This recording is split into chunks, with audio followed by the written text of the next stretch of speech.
Soalan pertama, apakah zikir yang paling baik saya amalkan bagi orang awam macam saya ini?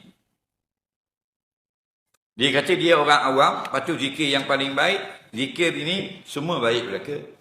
Maksud zikrullah lah, bukan zikrul dunia.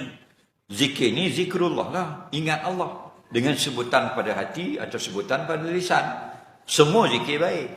Cuma ulama buat status, maqam. Zikir yang paling afdal, zikir maksud namanya. Yang datang dalam hadis.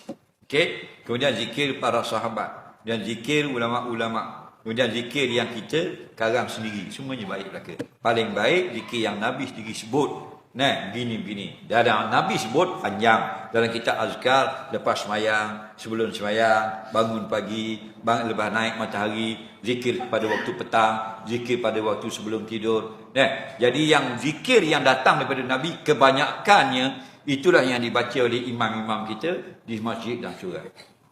Itu sama je. Nah, pergi masjid mana pun, pergi surau mana pun dalam Malaysia inilah, dia akan benda yang sama kita dengar, cuma dia punya atur tertib tu lain-lain. Nah, pergi masjid, Assalamualaikum warahmatullahi, Assalamualaikum warahmatullahi, Astaghfirullahalazim, Astaghfirullahalazim. 3 kali kurang-kurang. Pergi masjid mana pun.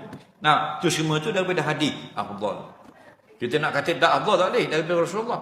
Nah, kemudian apa lagi? Subhanallah, subhanallah, alhamdulillah, alhamdulillah, Allahu akbar, Allahu akbar. Zikir itu juga istimewa. Nah, jadi kalau kita boleh banyak, baca semua. Kalau kita tak boleh banyak, baca sedikit.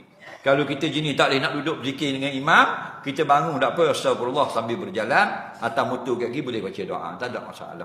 Nah, uzkurullaha qiyama wa qu'uda. Sebutlah, zikirlah Allah. Diri boleh, duduk boleh. Au ala jambi. Mu terletang pun boleh lagi berzikir.